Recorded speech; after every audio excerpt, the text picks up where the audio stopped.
It is 7:29, and we're going to start 1 minute early, unless someone wants me to wait. All right.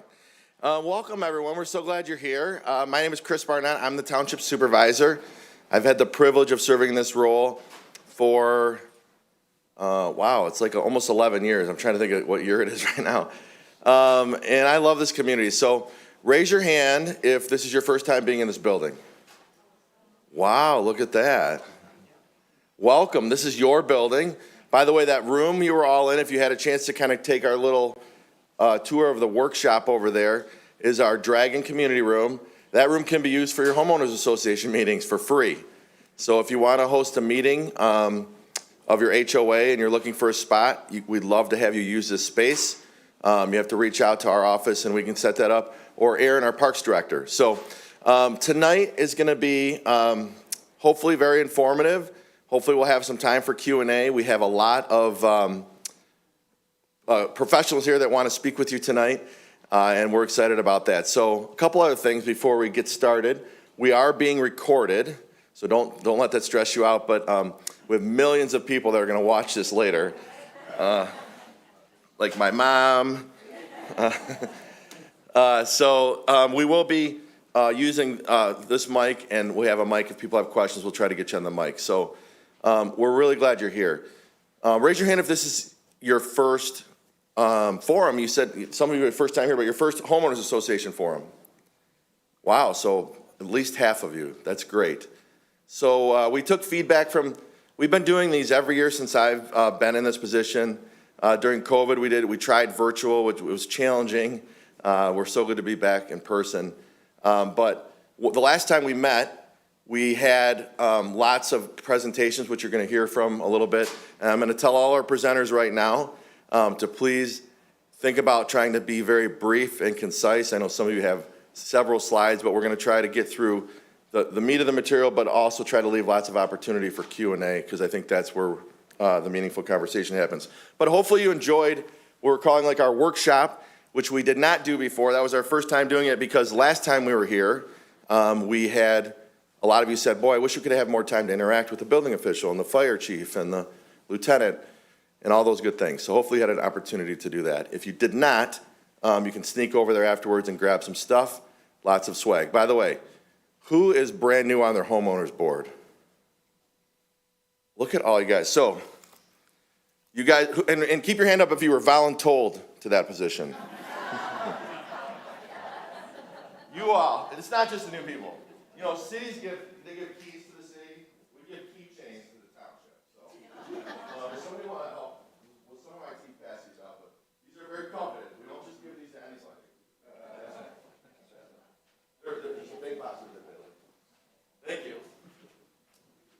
Aaron, there's a big box over here. You all get something.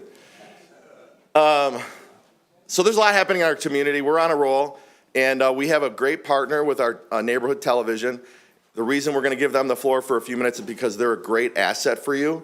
Hopefully, if you ever have anything going on or you don't want to come to our board meetings, you can see they stream our meetings. But I'm going to bring up Becky. Becky's here from ONTV. She's going to talk about a few updates. You're going to come right. Everybody's going to come up here. We did not practice. Just push the arrow to advance your slides. And then we're going to roll through the rest of the group here shortly. So thank you, Becky. All right. Thanks, Chris. I'm Becky. I'm the Outreach Coordinator at Orion Neighborhood Television. For those of you who are not familiar with us, we're located at 1349 Joslyn Road, which is the same building as the Orion Center. We are the far left door. That's where our studio is. Orion Neighborhood Television is your community media outlet. Our mission is to empower community members and groups to create, communicate, and connect through television and video production. With that being said, we are a training facility. We offer video production classes for 10 weeks. And once you take those classes, you are considered a volunteer, and you can reserve our equipment, reserve our studio at no cost. The cost for the class is $55, and it meets once a week on Mondays, and our next class starts July 10th. We also have podcast classes for $25, and that's by appointment. And that is too, once you take the class, you can reserve the room at no cost to you at all. We also offer one-on-one workshops. $25, 2 to 3 hours with Adobe Premiere, DaVinci Resolve, and Photoshop. And this is our production van. You might see this around the area, especially during the warmer months. We cover a lot of local events and a lot of sporting events, a lot of concerts. We partner with the township and village. We cover their meetings, and we also cover the summer concerts at the gazebo and down at Wildwood. So you might see our production van at one of those concerts in the summer. We also partner with like Orion Schools. We do every other month we have Inside the Dragons, and which is it gives them information about what's going on in the district. We also do a show called Orion Update. We partner with the township that just gives you updates on what's going on in the community. We also do a lot of high school sporting events. We cover the basketball games, the football games, soccer, softball, lots of different sports. And Joe, who's on the far right, that's Joe Johnson, he's our station manager. You might see him around at local events throughout the summer and throughout the year, covering different things happening in the community. A couple other shows we do an Orion Today live show, which goes from our studio every other Tuesday at 1 o'clock. And we usually have 1 or 2 guests that come on, usually nonprofits or things that are happening in the community. That's fun. Yep. Oh, sweet Lydia.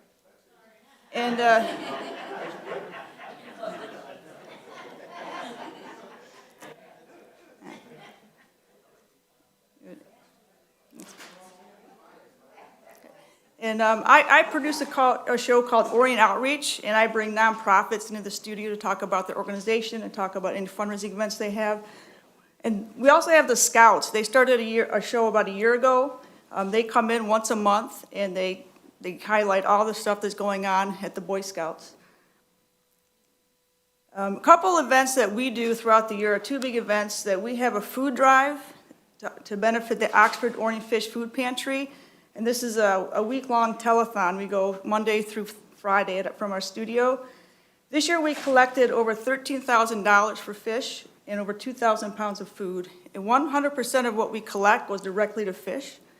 We also have a film festival every October, which is coming up. It'll be our ninth year doing this film festival. And teams have less than a week to produce a 10-minute video, and then we rent out the Oxford Theater and have a big movie night at the theater.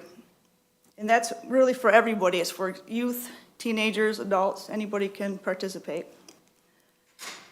Earlier this month, we had our banquet to just get together with our volunteers. We had at the Bocce Ball Place on 24, and over 60 people came to our banquet, and we give out awards, Spirit of Public Access, Producer of the Year, Podcast of the Year, and Volunteer of the Year. It's really just to show how much we appreciate them being a part of ONTV. You might be wondering where you can watch us. We have Comcast Channel 10, which is our public station, Comcast 20, government channel, Comcast 22 is our educational channel. You can also see us at AT&T UVerse 99, Roku Cablecast channel, Amazon Fire. We do have a YouTube channel, and you can always check out our website at ONTV.org. We have an on-demand page where everything that goes on our channel gets streamed to our on-demand page. So we invite you to come out and check us out. We're open Monday through Thursday, 10 to 9, Fridays from 10 to 5. You can always give us a call. Just stop in if you want to learn more and take a tour. And I guess that was it. Was that my last slide? All right, thank you, Becky. Yes. You're We'll do welcome. this right now as we go. Are there any questions for Becky, so we don't save all of them to the end? It's a really great resource we have. Not many communities have a standalone public access, and we do. So they do great work, and there's not much they won't televise and shoot. So if you're interested in having them, reach out. All right? What's their source of funding? Great question. Their source of funding is franchise fees. So you pay them on, when you pay your cable bill, you look at the small print. So so this is, and it's a great question, we didn't practice this, but most communities these days, cities and villages and townships, swipe that funding, put it in their general fund, and then put a little bit of money to broadcast their public meetings. What we do is we give 100% of that money to the Cable Commission Board, and so that's why we have such a great program. So we can't lower or raise that. We don't have any say in that, but it comes to us from the franchise fees that you pay the cable companies. So, all right, another question? Oh, sorry, we'll go back. There it is. All right, thank you, Becky. I'm going to take the opportunity to give you a few updates from my office, and then you're going to hear from several of our directors in the departments that make up the township. Again, we're excited to have you here. If you haven't been here, which a lot of you haven't, the cool thing about this building, I'm not going to tell you a lot about it because we have a lot to cover, is we built this building and our police station and developed this site without raising taxes one penny. We have creative revenue sources with the landfill and the marijuana facilities, not in the village, but in the township in the south end, and that's what funded this facility 100%. So we're happy about that, and we're happy to be here on schedule and under budget, which was tough during COVID. So a few updates from my office and what we're working on. First, the thing we get the most calls and questions about is roads. We've made some progress over the last few years with some of our main roads, our primary roads, but the subdivision streets will largely be subject to special assessment districts. I'll talk about that in a minute, but I'll tell you about a couple projects that are coming up right now. First of all, Walden Road west of Baldwin towards Independence Township, that project has begun, starting with a roundabout in Independence Township at the Clintonville-Walden intersection. There'll be a roundabout there. They'll start paving it this season, and then next year they'll finish all the way up to Baldwin, so that will be a paved road. And then we are also building a safety path on that road as well. So there'll be, it's really been important to our board to make sure we're doing the best we can to get safety path connections across the community. So that's Walden Road. And then also happening this year is the Orion Stony Creek Roundabout. Does anybody live over in Paint Creek Ridge or over that way? Yes. So you can see they've cut the trees. They cut a lot of trees. We're working with them to make sure they put back some vegetation. We don't have much say in that, but we're working with our partners at the Road Commission on that. That project will be completed this year. That'll be a roundabout. And then next year, the last intersection in our community on Baldwin that doesn't have a roundabout will get one, and that's Baldwin and Clarkston. So that will have a roundabout. So I drove up this afternoon, and that is the one place where traffic still backs up. If you're going north in rush hour, that will be a roundabout next year, so it'll be messy next year, but after that, it should be a lot better. And then the big investment in our community that's happening with General Motors, which we're really excited about, the $4 billion investment, 4 million square foot addition.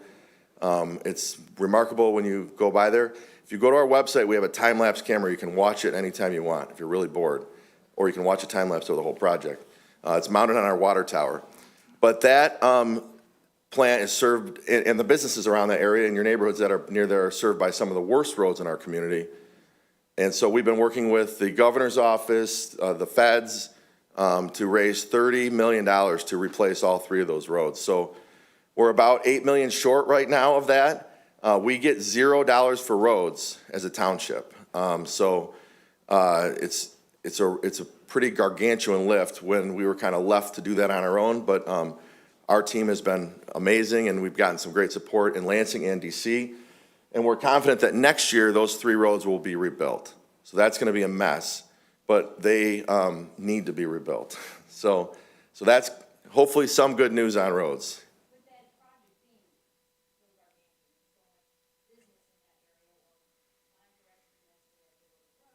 Mm-hmm.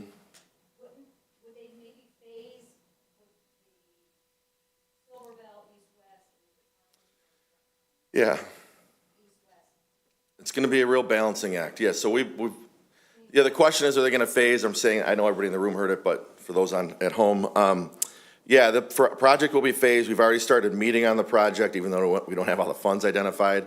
They know they have to keep the plant open, and landfills have to have traffic that can reach them, and the largest FedEx facility in our region, and all the businesses in Auburn Hills. So it's going to be, if you can get around that way, going other ways next year, you're probably going to want to. So progress is painful sometimes, and that one will be. But once we get it done, we should have a good road for the next 20 to 30 years.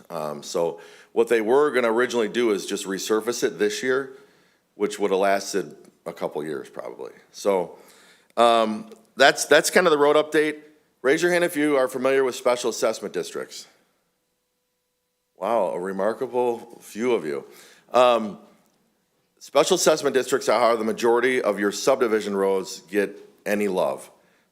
Because we don't get funding from the state or the federal government, all the road funding goes through this Public Act 51 formula, comes from gas taxes and your vehicle registration fees. No money, none of your property taxes go to roads. So we often get the call, especially this time of year when it's pothole season, you know how much money I pay in property taxes, and you're not fixing my road. We do know how much you pay in property taxes, but none of those property taxes are allocated toward roads.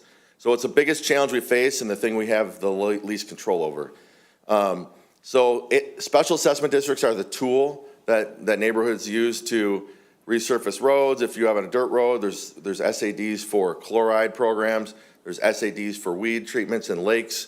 That's how we fund these projects. Julie Savard in my office is the guru of special assessment districts. I'm going to leave a stack of her cards on the corner there.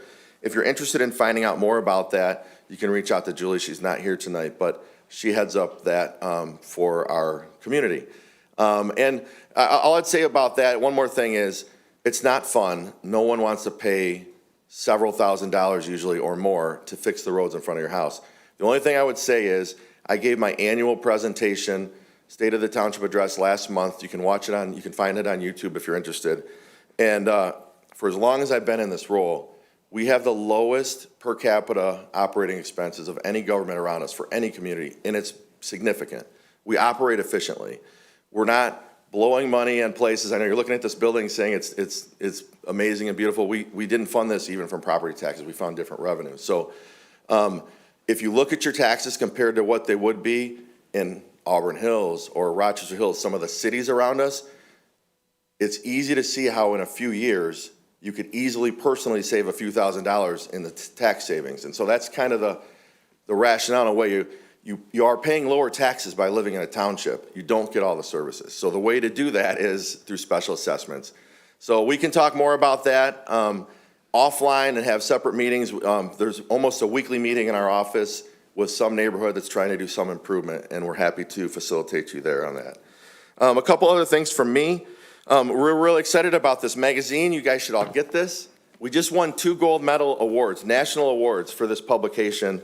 And it's really cool because it was a dream of ours to come up with something that was kind of covering things in our community but not loaded with advertisements. But if you have things or articles or things of importance that are happening in your community, or an awesome student that just got their Eagle Scout or something like that, we would love to know about that because we want to put them in the magazine.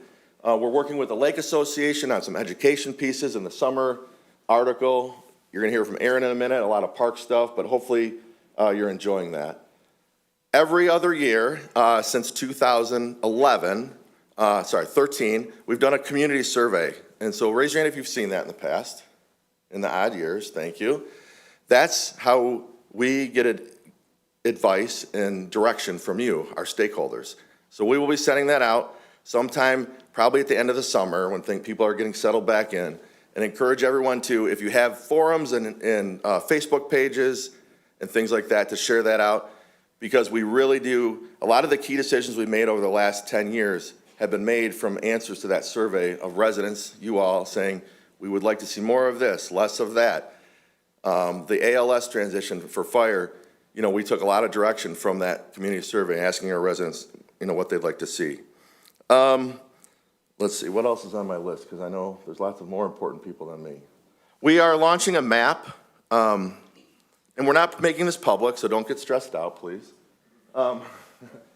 We're trying to get more organized. We realize that there's changeover. I've talked to a couple of you today that are trying to find new volunteers to serve on the homeowners associations in your neighborhoods. The reason we do this meeting is because you are our key stakeholders. You are the boots on the ground, the ears to the trees, people that hear the issues in your neighborhood, communicate with our office, communicate with all the other stakeholders, the key leaders you're going to hear from tonight. But we want to make sure we can connect with you. When in emergency situations, we've had some challenges with DTE. Raise your hand if you've been happy with DTE service lately. No hands. One. All right. They are frustrating, but it's important for us to have good contact information. We're trying to decide what we put on the website, and we're probably not going to put anyone's personal. We know we're not putting anyone's personal information. If some of your homeowners associations have emails like silverbelloaks@gmail.com, like that one would probably be okay to put on the website. So we're trying to sort through that, but we have new residents that move in all the time, and one of the main questions they ask is, who's in charge of my homeowners association? Now, a lot of you have tools to do that when you have new people come in, but some of you don't. So we're trying to get this updated, and if you see people that are not here and didn't know about this meeting, we probably don't have their information. We're not sending you newsletters to parks programs. We're not selling your email address. We're just simply trying to have a good contact list. And there's been times where we've had some law enforcement action and things we needed help on that it's been really helpful for us to have good contact information so we can find out about who has Ring doorbells and things like that. So if you have not gotten our stuff, which I think probably most of you are because you're here, we want to make sure we get your information and we get it up here. And then just one more thing from me, I guess, a couple things. You're gonna see new gateway signs at all our gateways. We're really excited about this. We've been budgeting this for years. We're talking about making, I think my most important job as your supervisor is to protect your investment, which is your home, your property value, to make sure that we are doing a good job. That's why we're investing so much in parks and infrastructure and quality of life things and the Baldwin landscaping. Has anybody been at Baldwin the last couple days? It's beautiful. It's getting better every year. We're so excited about it. So a couple more things you're going to hear about at the end of this meeting. But I think for now, that's it from me. Does anybody have any questions for me? And I will be here after as well for any questions. Yes, Heather, and will somebody be a mic? Will you be the? I'll speak really loud. All right. What's the difference between the yellow and the blue? That's a good, the condos and, thank you. Yeah. I don't really know. Plats, like platted subdivisions? I'm pretty sure that's what it is, though. And then the traditional are Maybe. Mike? Chris, did you mention that road improvement for Silver Bell and Brown and Giddings, that safety pads? Yeah. are also being put in? Yeah, we're gonna put safety paths on the whole way. So if you drive by there, you'll see the ghost bike. There was a pedestrian fatality almost 20 years ago now. But there's gonna be lots of people working in that plant. And so some people will be wanting to walk and bike, and so that'll be a safe way for them to go. Thanks, Mike. All right. I'll answer more questions at the end, but I want to keep rolling because I want to be really respectful of your time. And next up is Lieutenant Ophira with a public safety update. Darren? What's today, Chris? I'm not allowed to say. Well, I didn't say it. I don't know, he was trying, which is up. I listened. There you go. All right. Not a professional public speaker, so I apologize right now. You guys are gonna be right here. Not a problem. So real quick, I know we have a lot of things to go over. I just want to let you know, so far, again, my name is Darren O'Farah. I've been here for about a year and a half, coming on 2 years here, following Dan Toth, if you didn't know before. So over the last 6 years, our numbers have been pretty well stable, which is a very good thing. So right now, the last year, we had a little bit shy over 20,000 calls. And you say, oh, 20,000 calls, that's quite a bit. But it remains stable, which is okay. Even with the 20,000 calls, and this is going to be Michigan as a whole, we're the 23rd safest. So when I say 23rd, that's counting the small 500 people in the UP with nothing ever going on. If you bump this up to communities that are over 25,000, 30,000, we go up exponentially. But just as a whole, in Michigan is itself, we're the 23rd safest. Out of more than 1,700.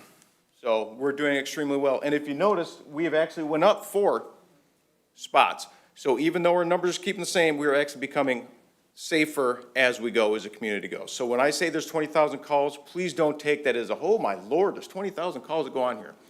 So as an example of our 20,000 calls, I'm sorry, I thought I had a different one in here. So we'll skip to the next, I have it a little bit later. So this year, we've done two different things. So I've created a new traffic position. So this position is going to be a Waymaster traffic car and a homeowner association contact liaison. So their position is going to be directly, if you have a problem, you contact us, which I'm going to give you the contact information at the end. You let us know, and he will contact you directly and meet with your associations as they go. He is going to be assigned to your different areas as we have problems that occur. I want to be more preemptive than coming in Johnny-come-lately. So he is going to be available. Also, he's going to be a Waymaster position, so obviously we have people going up and down Lapeer Road, especially some of the semi-trucks that are a little heavy, which destroys the roads, but also people are going to be skipping the scales on 75 and trying to go up and down Baldwin and Joslin. So that's going to be their position. So if you have a problem with your association, let us know, which I'm going to give you contact here at the end, and we will send him out. It's going to be Torrey Tedderington, and he will get with us, as well as myself. We also have a speed cart. So the speed carts went out this year, or this month, the 20th. So those are out and about. So last year, here's an example of where we put the speed carts, smart carts, whatever we like to call them, out in the community. Those are going to be an active deterrent to people speeding. Some people are just driving, you're not paying attention to what your speed is. The smart carts come out and they blink the flashing the lights of, hey, you're going too fast. It is a deterrent of people just aren't paying attention. That's going to be in conjunction with our speed traffic person. But here's an example of where we put those out. I've talked to a couple people here that want them out in their community. Not a problem. Again, I'm going to show you an email address to send it to, and we will get out in your community. With the smart carts, just kind of heads up, we like to put them out in a spot for at least a week or two to give us a better feel of what kind of traffic it is. I can't just put it out for a night and expect to get a good true number. It has to be out there for a little bit of time. As an example, if we have the speed cart out there, and again, it's in your homeowner association, and you want to talk to us and kind of get a feel of what's going on in your community, here's an example of the data that we can get. There's more here, but this is just kind of much I can show you. So it's broken down by hour, how many cars go through during the hour. I don't know if there's a little pointer on this thing or not. And towards the right are going to be the average, highs, low speeds. So if you have a smart cart in your community and you want to have a better feel of what's going on that road at that time, we will meet with you, we'll show you the data, and we can all talk about that together. Nothing we're going to try to hide. I know some of the different communities have their own speed, Cedar Key, let's say, they have their own speed detection. And again, if you want to collaborate with us and we can make sure that we're on the same boat, all for it, 100%. Crashes. So here's just a heat map of the crashes in our community. So obviously, you're going to see Lapeer Road, you're going to see Baldwin and Joslin are going to be the hot spots. So the higher the density of crashes, the darker the color. So you can see, which I don't think anything's going to be a surprise here for anybody in the community. It just kind of gives you an example of what we have going on in just accidents in our area.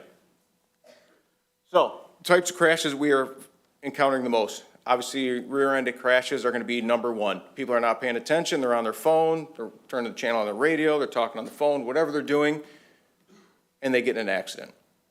Followed by the single motor vehicle accident. That can be someone trying to avoid a crash, running into a sign, running into a tree. A deer runs out in front of them. And they try to swerve, and they hit something else. One thing I have to say is if you're driving down the road and a deer comes in front of you and you have a choice between hitting a deer or a tree, hit the deer. We have a little code of if you can grill it, kill it. Remember that. Can't do much with a tree. You can do something with a deer. So I know it makes you feel terrible. I don't like it either. But you have to hit a deer before you hit a tree or another oncoming vehicle. Please, just remember that. It's easiest for us. Now, real quick, what is the worst month for getting car accidents?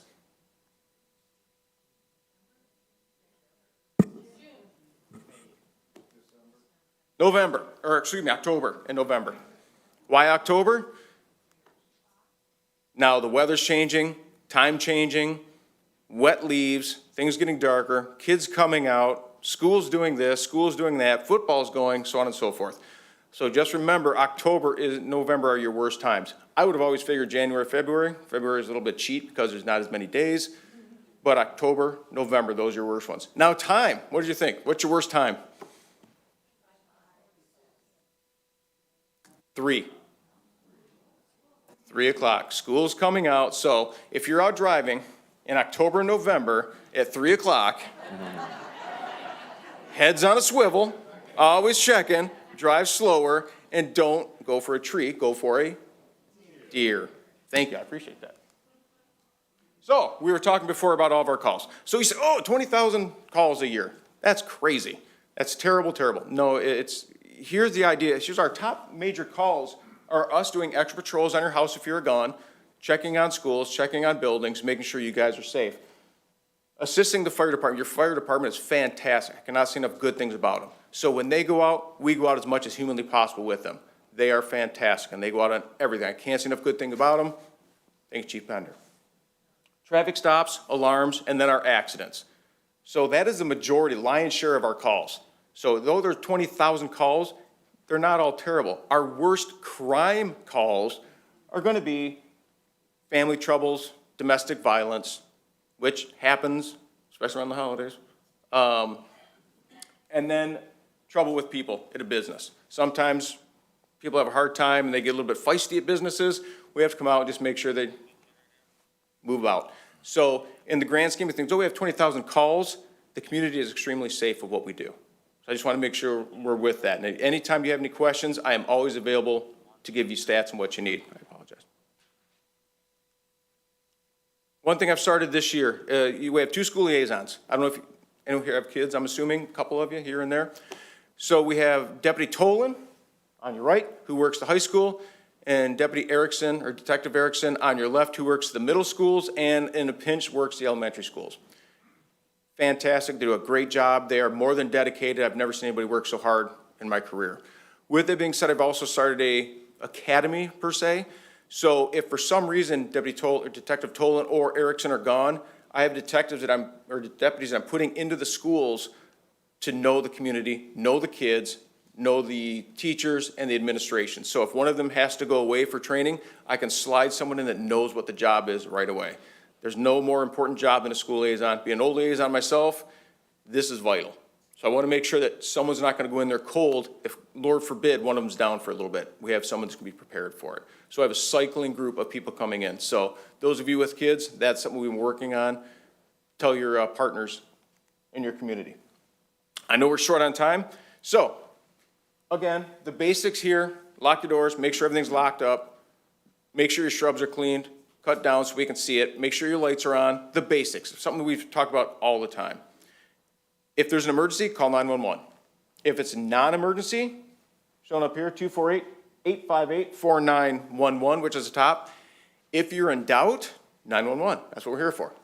If you want to call 911 every time, that's fine. I have no problem with that whatsoever.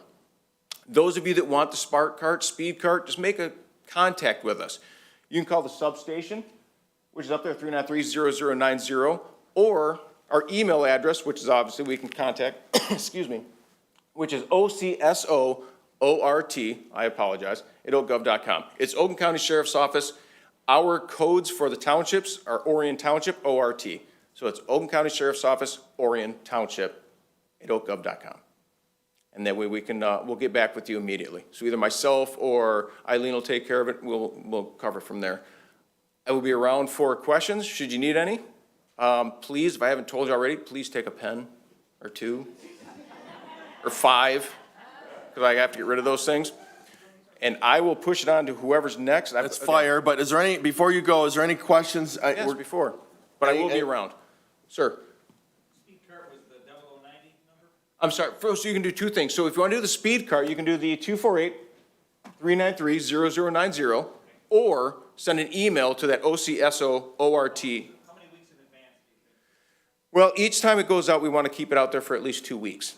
So if we had, and it goes kind of in an order, so put it in, it may take a little bit of time, but we will reach out to you and kind of get an idea. If there's a spot that you need it to be in that email or call, I would like it in front of 123 Main Street. Or if there's a spot that you know they're having a problem, and then we will slowly start pushing it out. We have 3 of them currently. We put 2 in constant rotation. One's in the emergency in case one goes down, but we also are going to put those out as it goes. If we want June or July, Send an email now. Send an email or a call right now, and we will start putting on the list. It just went out the 20th of this month. No problem. Any other questions? Good time to remind, thank you, Darren. No.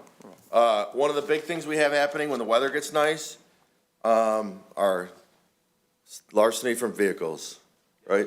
So students, I don't know if they're students, but people like to check, you see if your cars are, and I lived here for 10 years and left my keys in my ignition and never locked my car doors ever, till it happened to me. Now I lock my car. But that's a big one too, just simple reminders.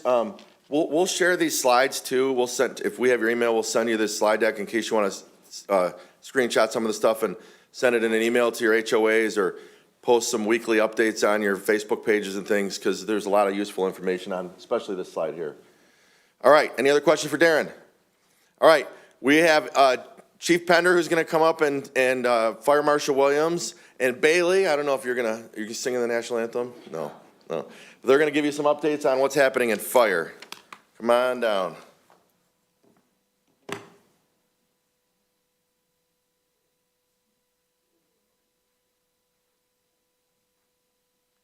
Hi, my name's John Pender. I'm the interim fire chief. I've been here for 26 years.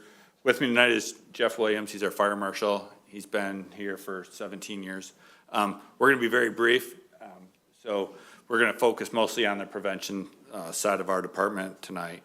I just want to talk to you a little bit about the calls that we've been going on. Unlike the sheriff's department around here, our calls for service have doubled in the last 10 years. So we're extremely busy. That's why we needed to increase staffing. We went ALS, Advanced Life Support, so that we could take care of our community all in one. So we're extremely busy. So if you see ambulances up and down the streets, I heard a few people say, I see them go up and down the road all day long. Well, they are. They average about 10 calls a day over the course of 4 different stations. So, excuse me, they're very busy. If you live in a neighborhood, please, please, please remind your children, if you hear the ambulance coming down the road or the fire truck, not to run to it, to stay on the porch and they can watch them go by. But we've noticed a lot of children as it's gotten warmer, especially a couple weeks ago when it actually was warm, that the guys were going down through the neighborhoods and the kids were running out towards the truck. So please remind your children to stay back. We trained them to do that when we visited them during COVID and encouraged them to run. And Celebrated their birthday. We did. We celebrated a lot of birthdays, and so, but it's a good time to remind them that birthdays are over because. yeah, and that's exactly, and I didn't really want to say that we actually made that, we forced them to go out and look. So that's it. This is a typical first quarter. This is January 1st through April 19th for our calls for service. And I just kind of wanted to show this to y'all to show you how busy we are. You know, as you can see, rescue emergency medical services are most calls. It's almost 80%, 79 point something percent of our calls. So that's generally what we do. That's why you usually see a ambulance. The good thing is fires are very low. It's only 1% of our calls, and that's all fires in the entire community. So that could be a dumpster fire, a car fire, or something like that. So with that, as you can see, medicals are very busy, and that's why you see us out so much. So with that, I'm going to turn it over to the fire marshal, and he's got some stuff that he wants to talk about, and we'll stick around also for any questions. All right, my name is Jeff Williams, fire marshal with the township. I did talk to a lot of people out there in regards to the programs that we do offer. You have a fire prevention division specifically for the township. It's a division of 3 staff, and their only job or intent or purpose is to make sure that the buildings are safe, and that we're there to answer any questions, concerns that you guys have in regards to life safety. Some of the additional programs that we do offer is the Roper Lockbox program. It does cost $30. It is a one-time fee, and it's basically a simple key box that hangs on your front door. It holds the keys that open your front door. In the event a passerby sees smoke coming out of your window, or they see a funny shadow in the window, or you fall down and you cannot make it to the front door, you call 911, or a passerby calls 911. We get dispatched to your house. En route to the house, the firefighters will get the information that this box is located on your front door. As soon as they get out of the truck, they're gonna have the master keys that open up this box, and they simply open it up, unlock it, and they can walk inside your home and resolve any type of issue that is taking place. Basically, the intent behind it is to save you a front door or a window that is most likely gonna get taken down in the event we can't gain entry. The next program that we do have, our division has partnered with the state of Michigan, the fire marshal's office, And we have a grant program where we are able to go inside your homes and install smoke alarms for free. We've been doing this for roughly, I believe, around 4 years. It's a great program. It is throughout the entire state of Michigan. Several fire departments have taken action on this. And again, it came from the State Fire Marshal's office. But it is a program that we offer. We always try to push and make you guys remember. Always check your smoke alarms. Make sure that they're working properly. And if you have any questions, concerns, comments, anything like that, please don't hesitate to call us. We're more than happy. Again, this is a free program where we come into your home and we actually install the detectors along with carbon monoxide alarms as well.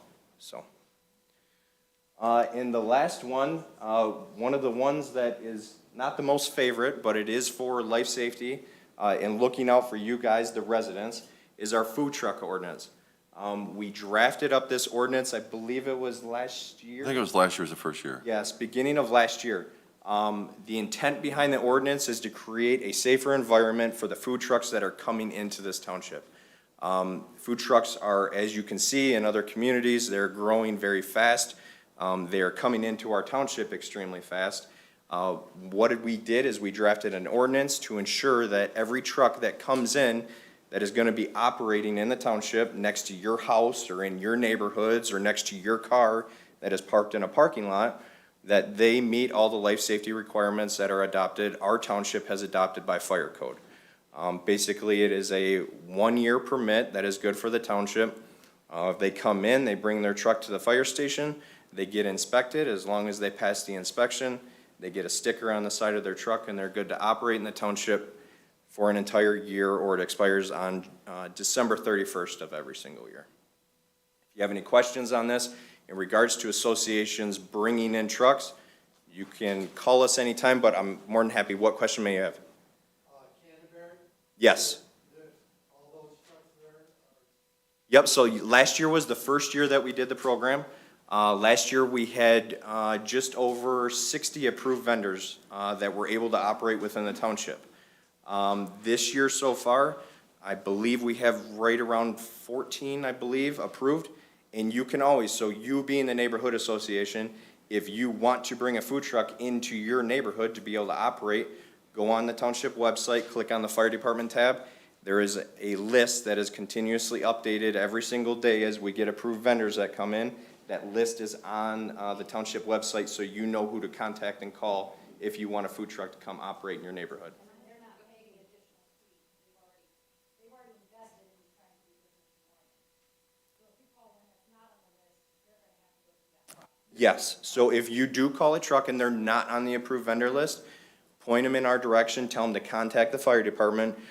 They will speak with Bailey, and Bailey will have them fill out an application. We can do rushed inspections and get an inspection accomplished, get the truck approved within 24 hours. How much is the fee? Bailey, fees $100. Yes, $100 for just the inspection.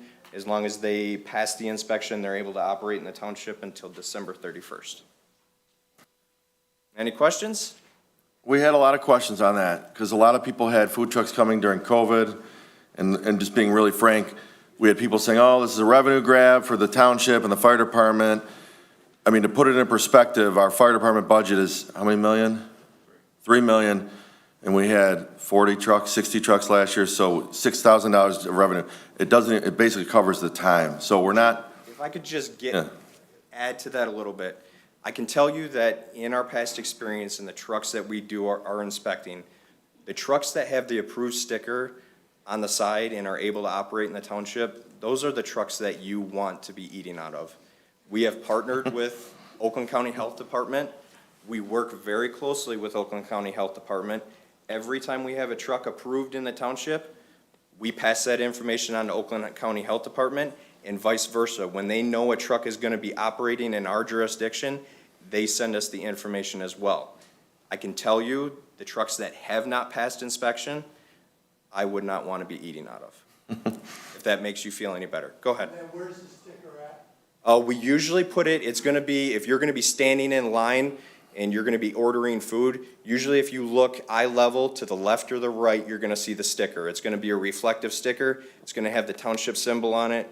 It's gonna have their permit number that they have, and then the signature of the inspector that conducted the inspection.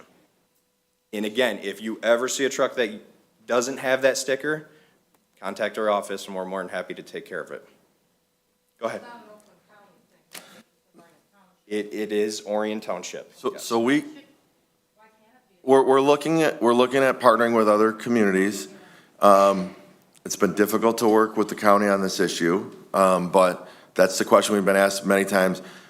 I don't know many communities that don't have one of these now. We've actually, I think, 3 communities almost copied our ordinance verbatim, and we took another one from another community. We took a couple and made it work for us, so. Yeah, I think we. It's become, I mean, if you Google, these things are dangerous sometimes. If you Google on YouTube, food truck fires, explosions, you'll see lots of crazy stuff. So it's really just what they do. It's about protecting the community. And I agree with you. We're looking at potentially in the future, even if we can just partner with, a few neighboring communities where if they get a sticker, it could work, as long as so that's a great idea. We're not trying to nickel and dime these folks, but we're trying to make sure they're safe, so. Did you have a question? Yeah, regarding the smoke detectors, carbon monoxide, are those battery operated or will you install the wired ones? Okay, so we do have battery-operated ones. That's the ones that we receive from the state of Michigan. They are a 10-year battery life. Even if you do have wired ones and you don't want to mess with them or fiddle with them, we often go in and install these ones directly right next to the ones that are wired. All right, so they're not interconnected. They are not. If you're having troubles with your wired ones, we can send staff out on site, meet you inside the home. We can take the ones that are wired, we can take them down. You can take them to Home Depot. Home Depot will point you in the right direction of what ones to purchase. If you need assistance with the plug-and-play type, once you get the new ones, you can contact us. We'll send an inspector back out and help and assist with getting those installed. Go ahead. Is it one per floor or one you put in bedrooms or how is it? So in regards to the carbon monoxide is 1 per floor. In regards to the smoke alarms, it is 1 per floor, 1 in the common hallway, and now it is actually required to be 1 in each sleeping room. So we can go inside the home. With the grant, we have hundreds of these alarms. We are able to outfit your entire home. That would be up to the building official. I'll leave that up to him. I don't know exactly when code changed for that, but he would be able to better answer that one. All right, go ahead. Do they need to be the lighted type or? In regards, you mean the ones that have the strobe lights? That's just an additional feature that is offered now that a lot of companies like Kitty, I believe, some of the other one, the wireless units is also offering it. It is not a requirement, no. All right, yes, one more, and then we're gonna move on, and they'll stick around if there are other questions. Go ahead. In regards to your emergency, where do you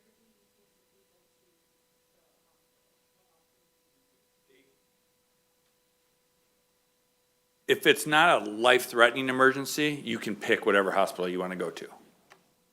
But if you're having a heart attack, they'll take you to the closest appropriate facility. It could be Ascension, which used to be Crittenton, or St. Joe's, or McLaren, which used to be POH. We're working to try to push the legislature to allow one to be built in Oxford, which would be much closer to us. But that's a separate subject. All right, thank you, gentlemen. Let's move on to public services. Bailey was leading the applause there. She works in the fire department. I see how that worked. All right, Bill Basikow's been with us. Bill, how many years have you been with us? Almost 20 years. Almost 20 years, but in the last year, he's become the director of our public services department. So thank you, Bill. Good afternoon or evening, everybody. Go through some of these slides. This is a big one here, the summer watering restrictions. This is probably the biggest question tonight as to why we're doing this and why we implemented this. This is a cost savings for the township. When we have watering restrictions from 6 a.m. to 8 a.m. in the morning. That's our peak demand time. So that's when we're asking people not to irrigate, and where we're trying to recover the water tower during the mid-mornings to late afternoons, so we can recover and fill the water tower. So we're asking people to irrigate after midnight. Nobody's really using water after midnight. It's a lot easier for us to get the water from Great Lakes Water Authority at a higher rate and a higher pressure. So these are our summer water restrictions that we're asking everybody to follow. And to continue with this, anybody that's connected to public water and has an irrigation system, they are required to have their backflow tested every 3 years. It is a state mandate. So we have been sending out letters to remind people to get them tested, and they have to be tested by an ASSE certified backflow tester, usually a master plumber.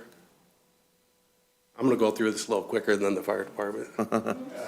We will send these slides out, so. So yes, we will. And if you're not connected to our system, then you can water whenever you want. You don't have to have a backflow.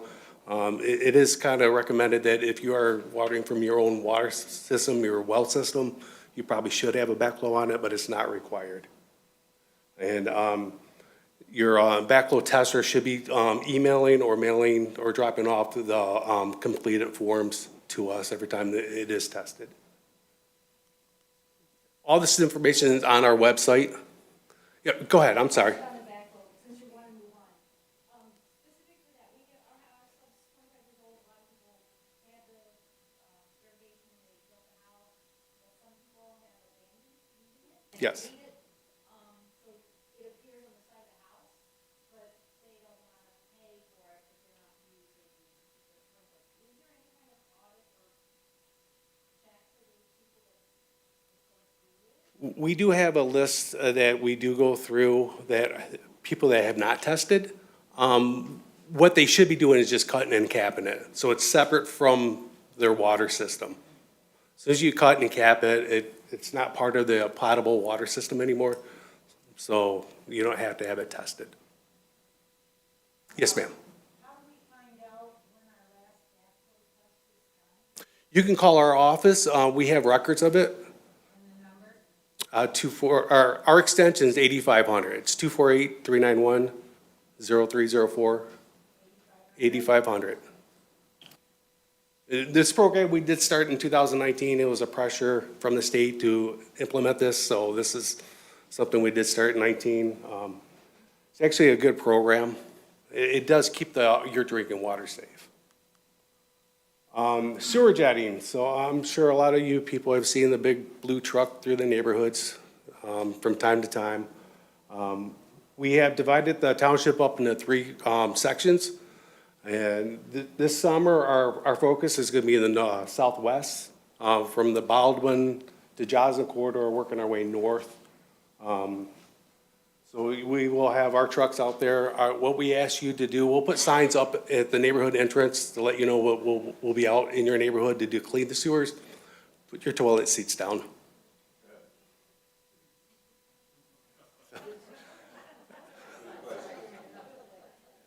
It saves on phone calls.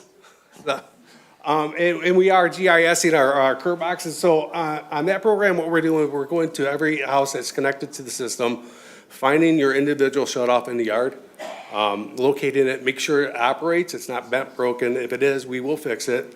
And we're putting it on a mapping system, so if there's an emergency where we could shut you off individually, we can just walk up with our tablets, find it relatively quick, and able to shut that water off.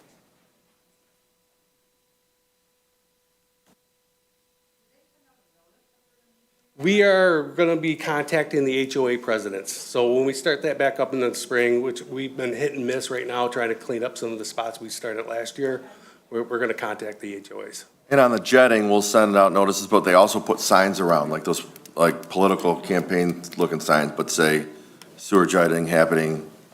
Correct. We usually try and put those signs up about a week before we get into your sub, kind of a heads up. And we are promoting very heavily the ACH and email billing. That helps reduce costs for us. And then we don't have to worry about the mail not delivering bills. It's been an issue in the past. So this is a lot easier for everybody. So if you want to sign up for ACH, which we highly recommend, give us a call or go to the website and download the paper and send the information in.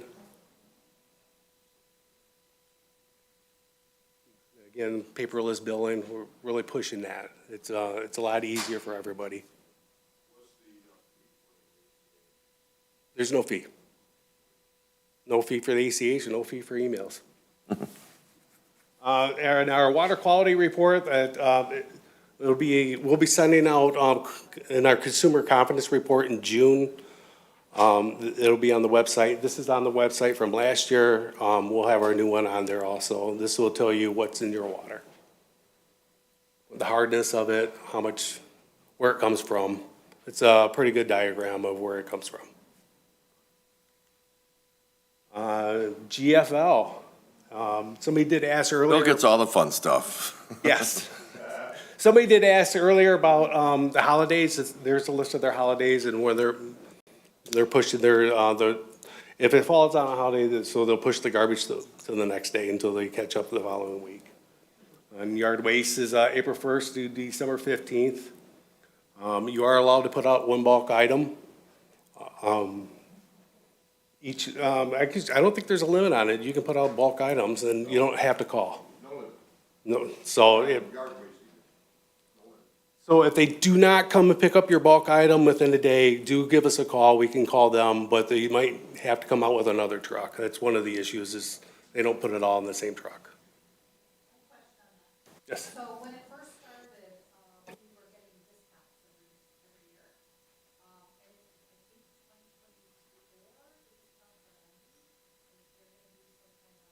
think 2024, Not for us, not until, so we have a 5-year contract and then we're in year 3.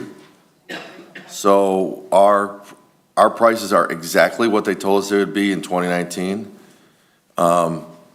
This year, and they will be next year, and they will be the following year. So there's 3 ways you can get discounts. You can be on automatic bill pay, you can be a senior, or you can be a veteran. Yes. Those are the 3 ways. And you can call them, that's a line that will call directly to them from us. But they can't change anything in the contract for the 5 years. Now, they'll be negotiating with us next year for the new contract. Okay, that was more my question. So, but GFL has been eliminating some discounts in some communities, so you might have heard about that or seen that in the news or on social media, but nothing with our contracts changing during the 5-year term of the contract. And that is an Orion specific number, so if you call that number, they know you're calling from Orion.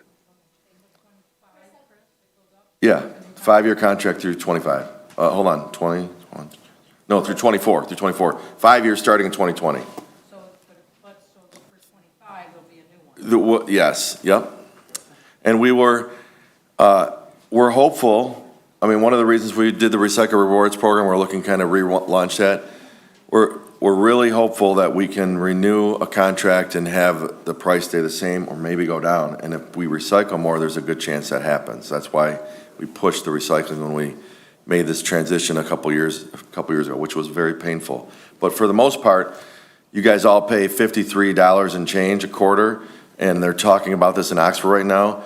And the average Oxford, the people that work in our building that live in Oxford are paying over $100 for less services than what we get per quarter. Yeah. I think the rate, I forget the exact numbers, it was closer to 50 the first year. Yep. She thinks she lost a discount. The rate is just a teeny bit higher. Goes from like $50 the first year to like 55 in year 5 per quarter. I think I'm paying 54. But if you get the discounts, it can be a little less. If someone in the neighborhood should be getting discounts, you should call this number, because if they were eligible for any of the discounts, then they still are eligible, because we're still in the first contract. None of those have gone away. All right, anything else on garbage? Everyone's favorite topic. Thank you. Hazardous waste, see a lot of people pick up the hazardous waste brochure. There is a charge on it this year. The cost did go up quite a bit, so those are the dates. And the Eagle Valley Free Disposal Day, that is not correct, is it? It's September 16th. Yeah, the flyer says only one day. There's 2 dates? June and September, okay, thank you. What's the other date? September 16th? On the flyer, it's the 16th, and your thing says It's both days, both are legit. correct.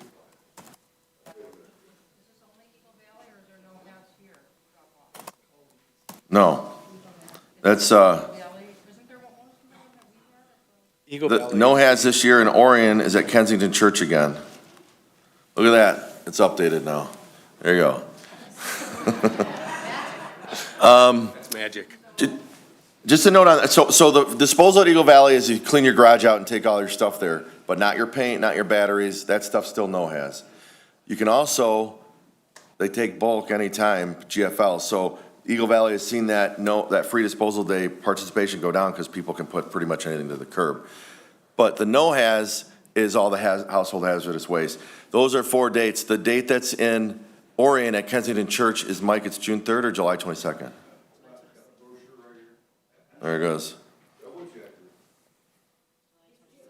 July, so that's, you can go to any of them, and I think $15 might be the lowest we were one of the last groups to not charge. This program is $146,000 last year, right, Mike? Yes. It used to, 4 years ago, it was 70,000. So we're charging a $15 copay. Lots of residents have, not lots, but we've heard from probably a dozen or so residents that are pretty upset about that. And they're worried that people are just gonna throw stuff out in the garbage because they don't wanna pay $15. We had a heavy debate about this as a board, but it's another almost $80,000 from what it was a couple years ago. And so we're sort of forced to do, go ahead, Mike.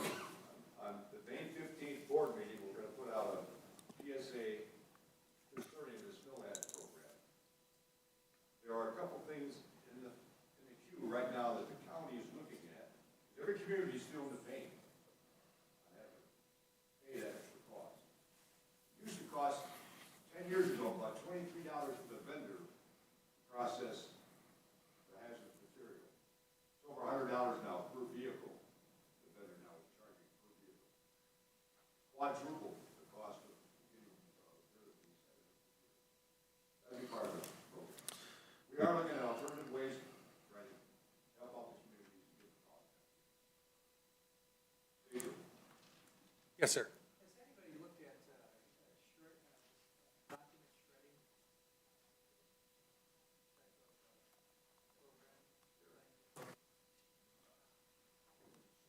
Document shredding, Aaron, you got that coming up free at the Walking Center on Oops.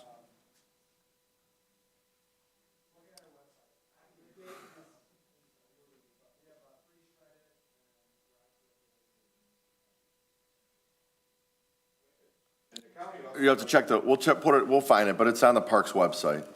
Yep. Oakland County, Chris, also does free shredding too. But I will update the slide to show that, so that we can, if you're sharing these slides, it'll all be in one spot. I'll update that slide with the free shredded day.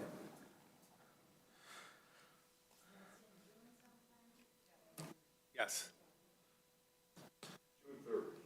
June 3rd. All right, let's keep moving. Everyone else's favorite subject. Phragmites. So, we started a program. If you have Phragmites in your yard and you want to try and get rid of them, you contact our department. Give us your information. We'll give it to, the PLM is the person that, is licensed to do the spray, and he'll come out and give you a free quote.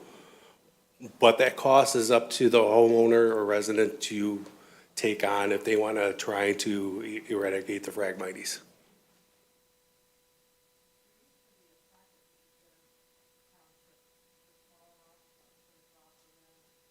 We don't do that anymore. Yeah, we subcontract it all. And the other thing just on this, it's not just for your yard. The biggest thing for you all in this room, if you have a detention or retention pond, it is the responsibility of your HOA, not the township.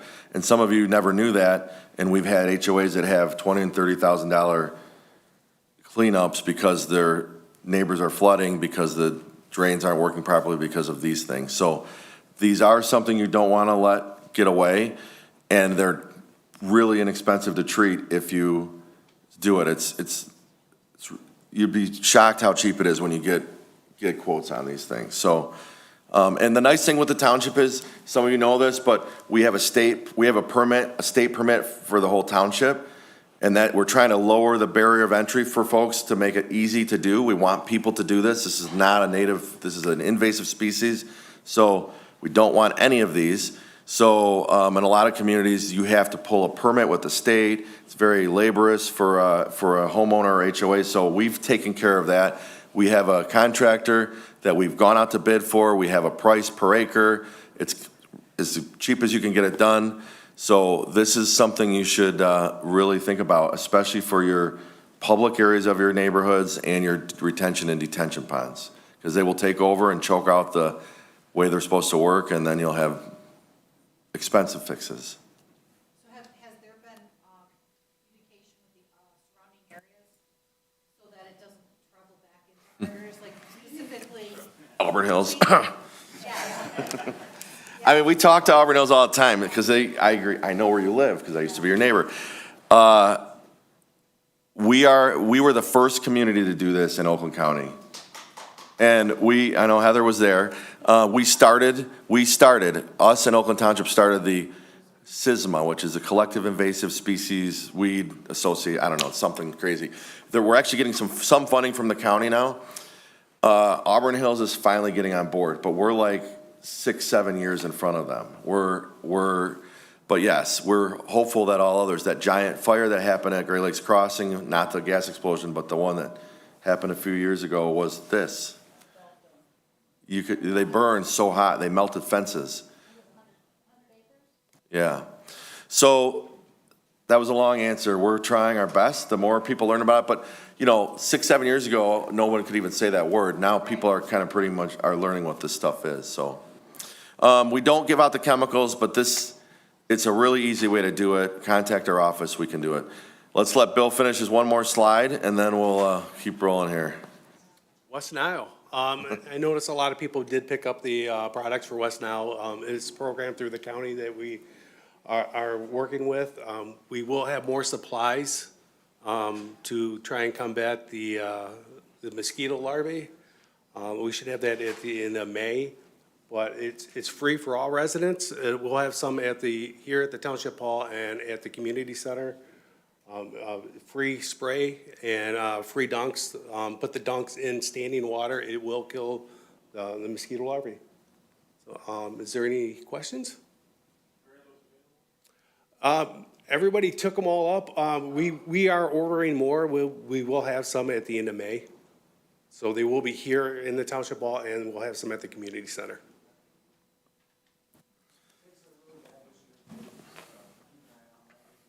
Yes. As soon as we get some in, we'll send an email to all of you, and you can come pick it up until it's gone. But the dunks are really good for standing water, kill larvae and things. Retention ponds, Yep. Low-lying areas, storm drains, any areas that's gonna hold water. And we get a couple pallets of this stuff, and it goes pretty quick. Well, it does go pretty quick, so when you guys see the email, come and get it. And that'll be right here in this building, in the main hallway, where we'll have that stuff. All right, there's the number again, and again, don't worry, I see some of you taking copious notes. We will email all these out to those of you that are slacking tonight. I'm teasing. Oh, there's the no-haz flyer. That I knew it was in there someplace. And again, those flyers are available and the table's out there, and again, it'll come via email. Let's hear from our building department and ordinance enforcement. And I see some of you leaving. Thank you if those of you have to leave, we understand it's later. But as you can see, there's always tons of information. So thanks for those of you that are here, and if you have to leave, we understand. Thanks, Dave. Yep, David Goodlow, building official. I see a lot of familiar faces that I deal with through issues. We appreciate the HOA boards. Sometimes you're a liaison with some of your members. A lot of things we deal with, one of them is drainage. Drainage is the biggest problem that we have for a code enforcement side. One of the reasons is when you get established subs, easements get planted in. I can see Lindsay over here, and he understands this. That if you block that drainage easement, it's going to create a problem for a neighbor downstream. The HOA is typically responsible for the maintenance of those easements as well as the storm drainage system. So it's something that you want to be active in your boards. So know your master deeds, restrictions, and guidelines. It's very important. We our code enforcement as well. Currently, we are looking to be more proactive with our code enforcement. Last year, we had 45% of our code enforcements were citizen complaints. We're trying to get that down to around 25%, a quarter of it. One of the things we do is we will be visiting repeat offenders a lot more this year to make sure that they are complying. Obviously, having that relationship with the members of your board is very important to us, that you can call us. You're our eyes and ears to make sure that we are keeping our neighborhoods nice and clean. One of the things we are doing in the township, and this is one of Chris's initiatives, is the signs in the right-of-way. We are removing signs in right-of-way daily. If you have some sort of business or you know people who have a business, private property is the only place where these signs can be placed. If they're in the right-of-way, we are going to remove them and they're going to go to our dumpster in the back. They sit there for a few days and they can come get them, but typically we're going to throw them out after, the first dumpster cycle. It goes along with political signs too.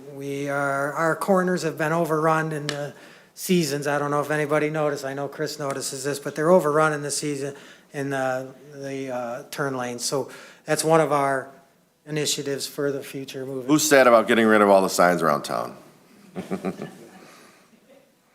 To file complaints, we have a couple avenues to do it. You can come into the office, fill out a complaint form. You can send an email to myself or our deputy code official. We have his card out on the table out there. Also, we are looking at adding forms to our website. That will be down the road where you'll be able to do that on our website. You can fill out a form, go right in we'll file it in our system, and then you can track it on our system through BSNA Online, what part of process it is. Now, we ask that people be patient when we do code enforcements. It takes time to go through the process. Typically, we give people the benefit of the doubt. We give 10 days to start, and that's business days, and then we follow up. And sometimes, there's issues, so we might give another 10 days. So following through that BSNA is very important. You usually get your answers there. If you don't, you can make a call. But we ask that people be patient. A lot of these things, drainage issues and whatnot, and finding out fault really do take time. If we do end up having to write a ticket, it's going to take 30 days just to get a court date. And then the court date's going to get 30 days after that. So, and then there's nothing we can do more at that point. We do everything we can in our power to make sure that we follow through these enforcements as much as possible. So if you have any questions on that, you can always talk to me after or reach out to me through email or come into the office. We are available 8:30 to 4:30, Monday through Friday. Moving on to building. Building permits are part of health, safety, welfare. I have no slides, so it's not going to make it easier. It's for smoke detectors. If you do not have them and you open a building permit, actually code does require that you update your smoke detectors to current code. And that's one out in the immediate vicinity of each sleeping area, one in sleeping area, and then as Jeff mentioned, one on each floor with one carbon monoxide on each floor. Trade permits. Now, if you are in a commercial development, a multifamily, trades permits are required to be pulled by a licensed contractor. You cannot do electrical work in your development if you're in a multifamily unit that is governed by the building code. I know we've had this issue in spots like Heatington where the homeowners cannot do that work. You have to be a licensed contractor. If you hire a licensed contractor to do your work and they do not pull the permit, you are liable for their work. And if they're not licensed, you're still liable for their work. Now, if you pay over $600 for something, it's required to have a license by the state of Michigan to perform that work. Like handyman work, if it's under $600, you don't have to pay that. They don't have to be licensed. But if it's over that, they have to be licensed through the state of Michigan. And that's a great way. Having them pull that permit is holding them liable. That's making sure that we're getting in there and making it safe. And if it's a licensed contractor, it's going to be done right. It's not cheaper for a homeowner to pull a permit than it is for a tradesman. Tradesmen cost the same. We've heard a lot of things, people be told the wrong things, and we want you to know that it's not cheaper for that. We do ask for a copy of your architectural approval for HOA. Now, sometimes they won't provide that, and we still do have to look at the permit and issue a permit. Now, That's why we need to be actively engaged and actively involved in our communication with your HOAs. Our permits are required to be posted in the window. And if you have an issue with compliance on that, there are avenues that we can take. When they sign our application and they say, no, we do not need it, we have an enforcement action available to us at that point. Yes, sir.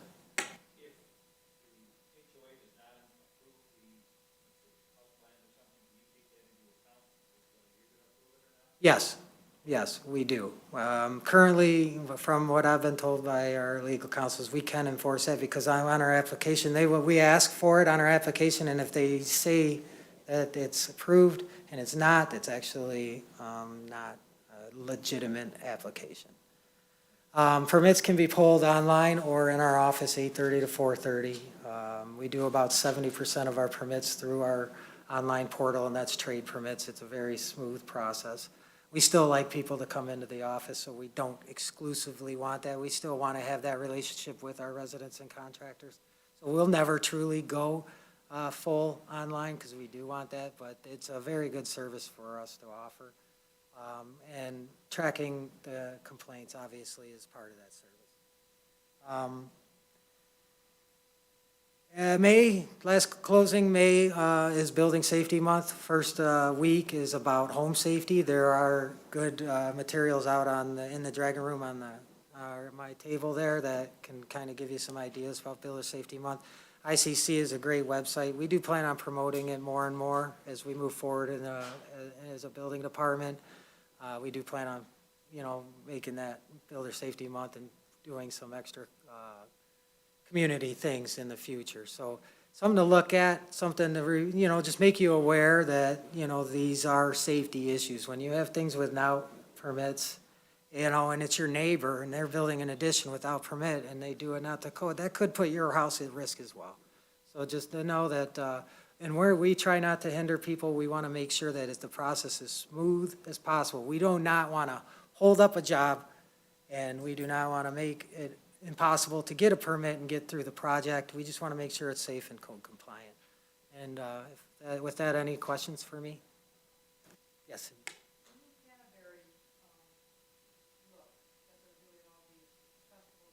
Yes.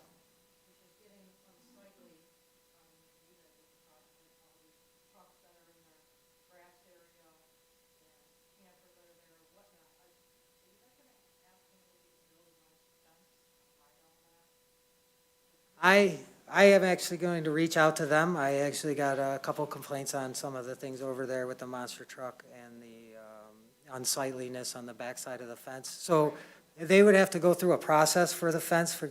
If I'm wrong, Tammy, let me know. But they would have to go to a process, which I do believe they want to. And if it's unsightly, I'm going to speak with the owner. We have a great relationship because we do work in tandem. We do have a lot of successful, safe events. So I will reach out to them, and, I'm sure they've been nothing but cooperative with us. So I reach out to them, and you should see some movement on that very, very quickly. Yes. That's what I was told today. So. Yes.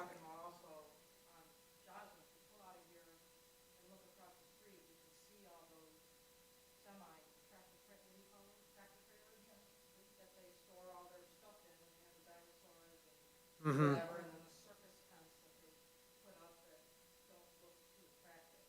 Okay.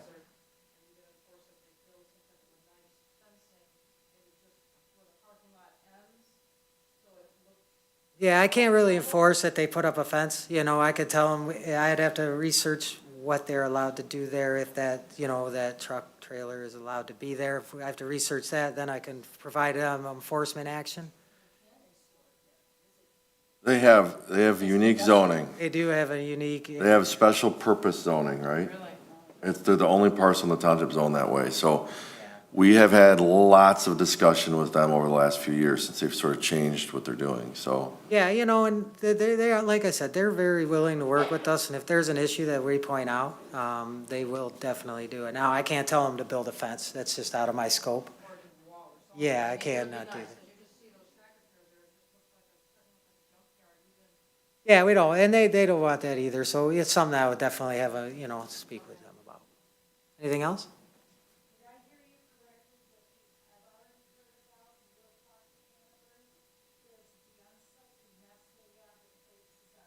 Yes, yes. I was informed about that one this evening, and I will definitely have something moving on that for sure.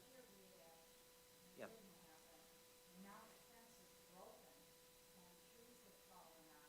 Mhm.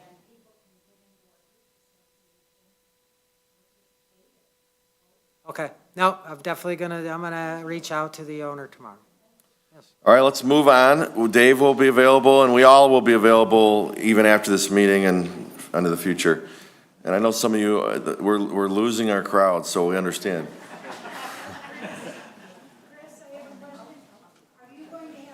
I'm gonna, everybody so feel free to delete, because I don't know who doesn't want it. It'll be turned into a PDF, and it'll send in to everybody who we have their contact for that, the email distribution list. Uh-huh, of course, yeah. And that would be great. We'd love for you to share all this stuff, maybe throughout the year in different emails and things, because they listen to you more than they listen to us. All right, Tammy Gerling is our Planning and Zoning Director. Hello, everyone. Good evening. My name is Tammy Gerling. I am the Planning and Zoning Director. I've been with the township for a long time, 17 years. I'm just going to briefly go over, nothing's worse than the rumor mill. Everyone sees trees coming down, they see rezoning signs, and rumors start. So I'm going to show you where on the website, when a development is ready to start, you can find the information. Now, right now, it's only when it's ready to start, literally equipment on site, trees starting to come down, that you'll see this information. We are currently in a developmental mode of creating a new GIS map that will have a push pin that will be more live as to when somebody applies. So when they apply, we'll put a push pin in, and what are they proposing, and what do the plans look like. That's in the works right now, but not available. So this is what currently is available, and it's when you're going to start seeing earth moving. So you're going to be at our website, and you're going to go to departments. Like my little arrow, I'm not very good at technology here, so I'm actually proud of what I did here. And then once you're within departments, you go over to Planning and Zoning and select Planning and Zoning. Within Planning and Zoning, you're going to have current developments. You're going to want to select that. And you're going to have a whole list, you can scroll down, of all the developments that are currently under construction. And as Chris talked about earlier, this is exactly where you can look at the live webcam of the GM construction also. So that just happened to be on the screen that I printed for this. So that's where it was 2 days ago. You don't want to look on the website. Also, in our wonderful magazine that you get, the Orion Living, there is a section every time called What's Going There, and it's a narrative. Same criteria. We're not going to put it in there until they're actually starting construction, because when you've been in this position as long as I have, it's surprising how many people put the time and the effort into a plan and then they decide not to construct. So this is at the point you'd start seeing some activity. I don't think I even typed that. How do I know the zoning of and regulations for my property? So again, you're back at departments. Select planning and, you're in planning and zoning, and you hit the interactive zoning map. Now, a number of you took a paper copy, and I told you during this presentation I would go how to look at that online because it's a pretty small map. So you'd go to this interactive zoning map. You're going to put in your address in the upper left-hand corner, or your parcel ID if you know it. I prefer to use the tax parcel ID because on address, do you type court, do you hyphenate a name, and it can be really particular on how you type your address. But if you don't have that tax parcel ID, just play around till you get it. So you hit enter, and it's going to pull up your property, and you click on it. And then it's going to tell you your zoning. So in this case, as Chris said, this one's called special purpose. And then you hit where it says zoning ordinance, you click on that, and it then brings up the pages of our zoning ordinance related to your zoning. So you're able to have a one-stop, go put in your address, it's gonna tell you what your zoning is, click on that zoning regulations, instead of looking for our full zoning ordinance 78 and trying to go through all the chapters, this takes you literally to the regulations for your zoning. I think that's all I have. Any questions for me? No? No questions for planning? Okay. So, is there a time limit when they tear down all the trees, when they have to actually put something up? The Silverville and Taylor, they've been pushing dirt around, I don't know, for 6, 8 months. That one is a different type of permit. That one was an earth balancing permit. So that's different than a project that we actually have a plan on. But typically, per the ordinance, you have a 2-year construction, I believe, that can be extended. So, it can take time, with Michigan and Michigan winters and supply and contractors, it can take a while to get a development fully developed. The ordinance says 2 years, but they are able to extend that. And we do have guarantees, so if they have left town and the development stalled and we have a half-constructed development, we do have the funds to be able to finish it or put it, we're not in the business to finish it, we're in the business to put it back to a safe state. That it? All right, next, thank you, Tammy. Next, we have an update from our clerk's team, and we have Lene and Melissa here tonight. I think I see Melissa coming forward.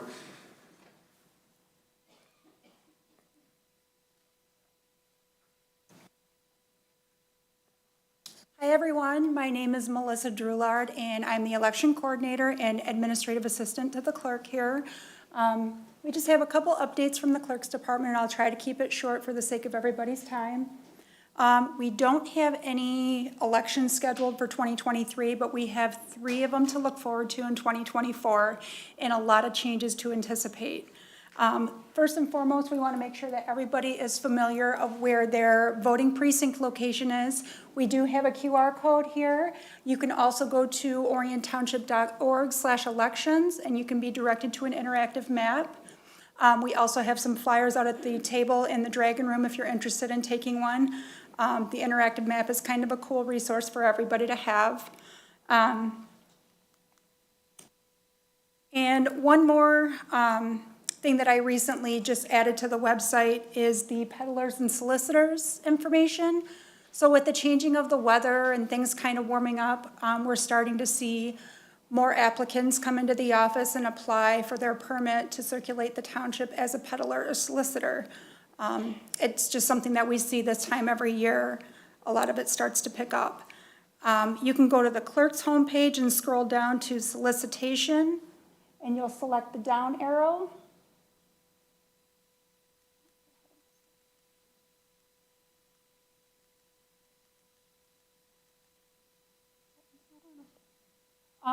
But this is the page that it will direct you to. You'll see, for example, we've got Edward Jones and 2 for the Power Home remodeling.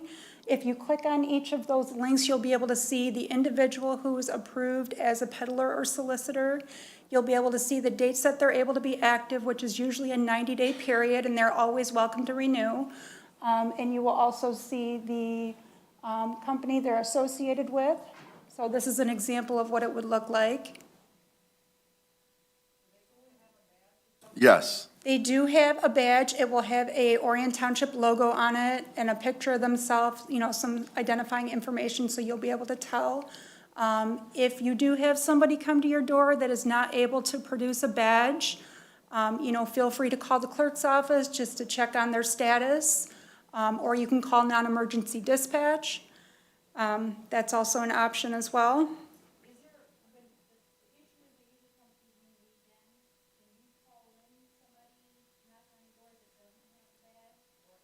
The best thing to do is call the non-emergency police number for that. If you're in doubt, they'll roll through the neighborhood and have a friendly conversation and see Darren's guys and girls. It's probably easier to call that number because they can vet them pretty quickly. And we get lots of them, and we've had some bad actors, and that's why we do require this process.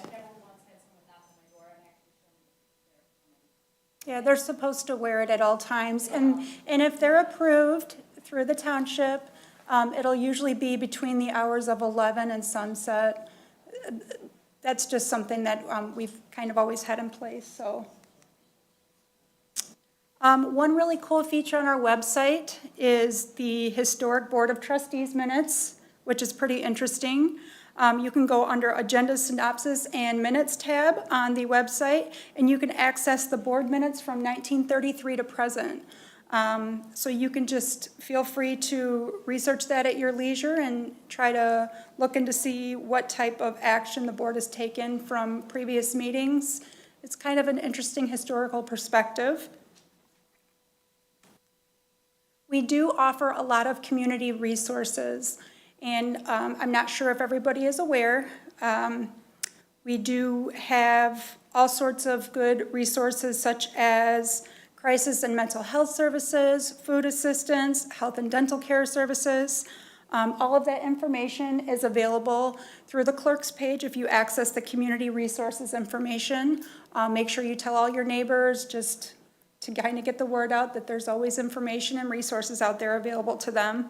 I also have these cool little green cards at our information table if anybody's interested.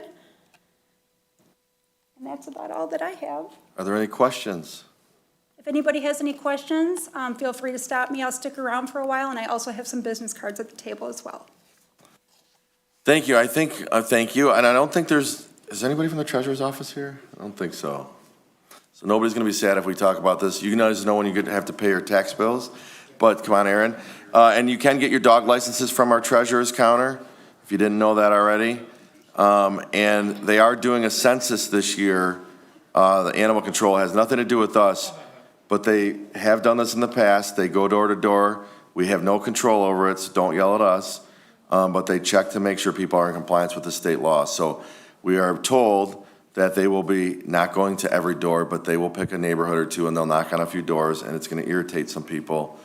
But if you want to tell your residents in your neighborhoods to get their dog tags and they can come here to get them instead of the county, that will save them some time.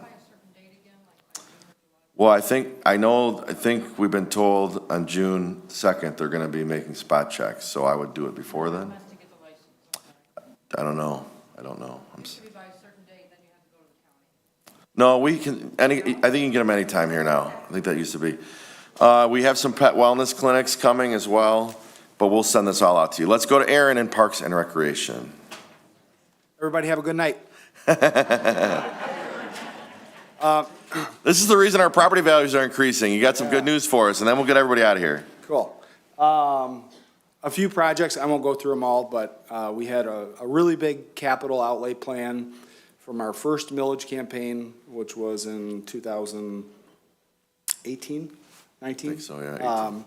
And so over the past, 4 years, by the end of the completion of this, we would have completed, right now we're at 88% of the projects that the community surveyed in our master plan. So everyone here has proposed projects, whether it's renovating facilities, adding improvements to baseball fields, pickleball courts, improvements to Wildwood Amphitheater, subsidizing some of our Tuesday night concerts and our big events.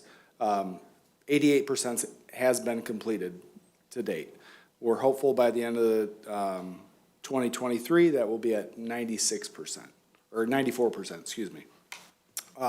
Pretty good success rate. We'll shoot for 100% next go around. So with that being said, the most important thing I wanted to say was we are doing our 5-year master plan coming up soon.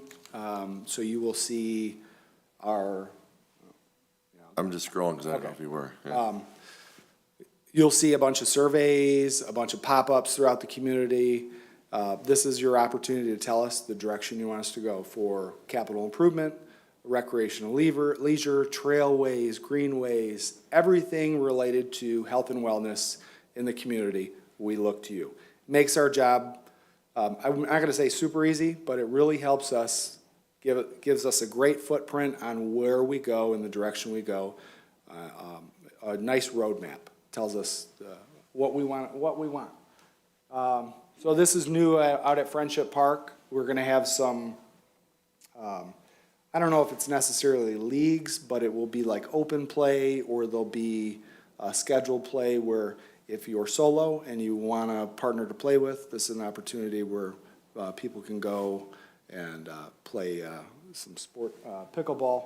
If you haven't played, it's addicting. So. I skipped your other ones. I didn't know, so you Yeah, that's all right. want to talk through these other ones or no?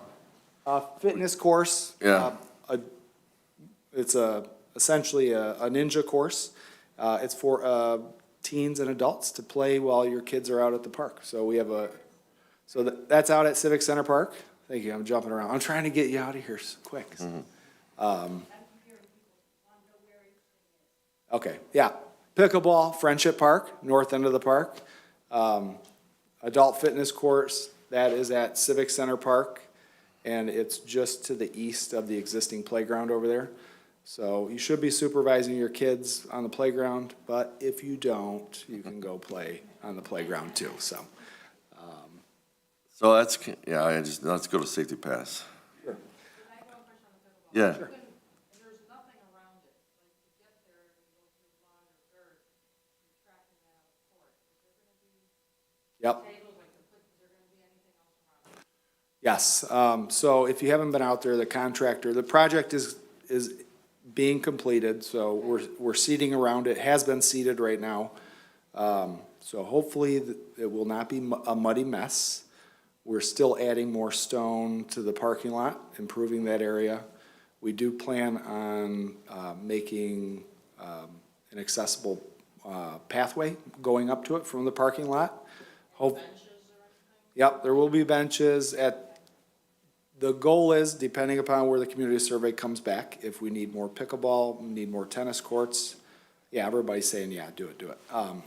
But with that being said, the idea is we've already done all the engineering and design work to replicate exactly what we have there. Whether it's 2 additional pickleball, 1 tennis, or 4 additional pickleball. It's popped over. So engineering's already done. We've already done the work on that. We're ready to hit the ground running and pull the trigger. It looks like it's at a beach, but it's actually Friendship Park. It's not. Yes, Katie? Yep.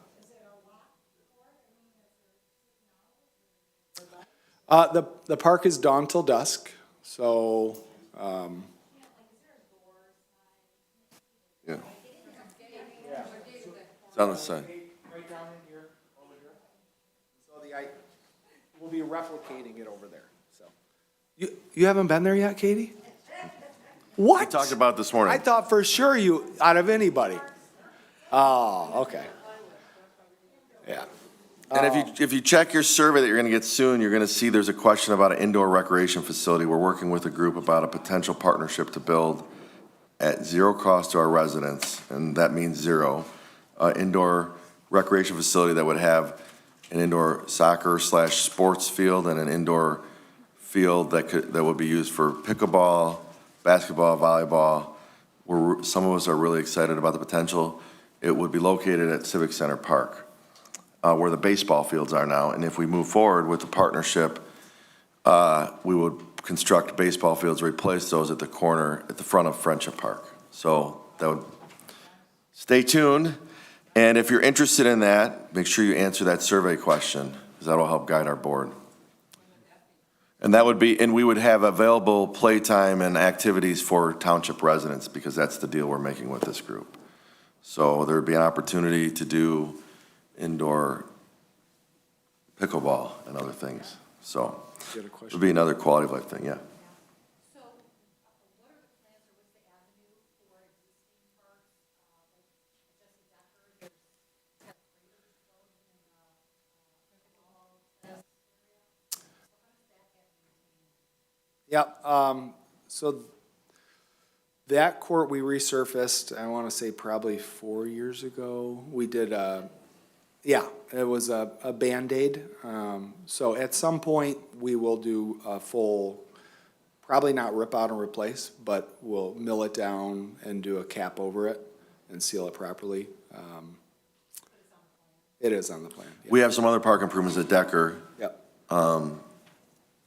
So, yeah, we're planning on paving the road, finishing that little road section where it's gravel, restrooms, flushable restrooms, which will be nice out there. What else? We just took down the sign because that sign was terrible. We heard about that forever, but we didn't want to replace it because we're getting a new one, so. Couple questions here, yeah.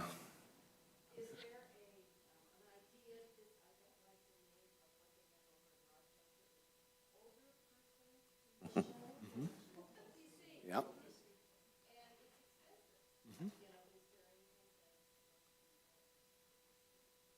We have the Orion Center. Have you been to the Orion Center yet?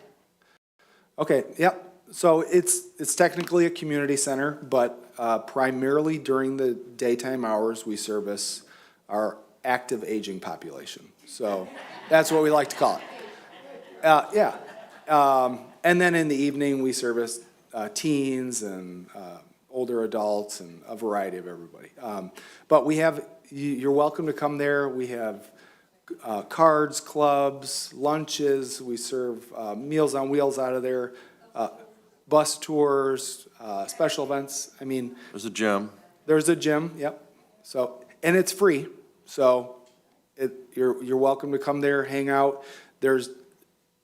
Some of the programs are free, membership is free, but we also have what we like to call pay to play. So, what your level, what you feel comfortable, you can do different levels of trips, cheap, expensive, whatever you want. We have it for you. So, yep. Yeah. There's only so much we can mention. Yeah. Next year it's gonna be better. Yeah, it'll be better. It'll be in a parking lot. We might with get ice lights. next year. The last thing I wanted to say too is, one of our, so all these amazing things we're talking about are great, and it's not me. We have such an amazing staff, not just in my department, but really in the whole township. One of our staff members Chelsea, she handles our senior programming. She applied for a grant at the county and received $250,000.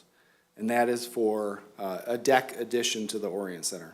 So now we get to activate space out at the Orion Center for programming. You wanna come over there, hang out, eat lunch, relax out there, weddings, different special events.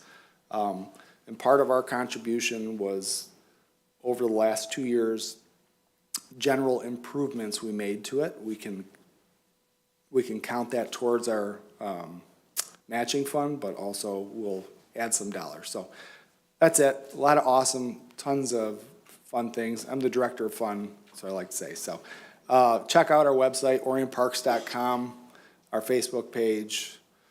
Orion is awesome. Oh, we're doing this too.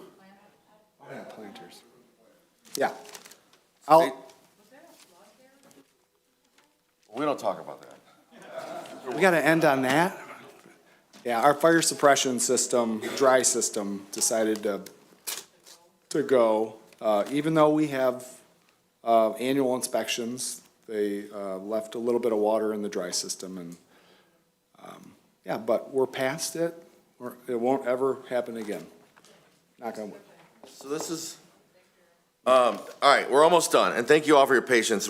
As much as we try to condense this, there's just so much information, but we're grateful for your time. Thank you for everybody for paying attention and the great questions. This is something we're gonna be emailing you about too if you're interested, but this was like a weird dream I had, and the staff hates those because it usually means a lot of work. But we're gonna launch this community planner thing, vision, fun thing. We're making them, they're free. We'd love to see them all over the community. People can paint them, decorate them, but basically we deliver them and put the dirt in them, and then businesses and neighborhoods can put plants in them, they can paint them, they can make them their own.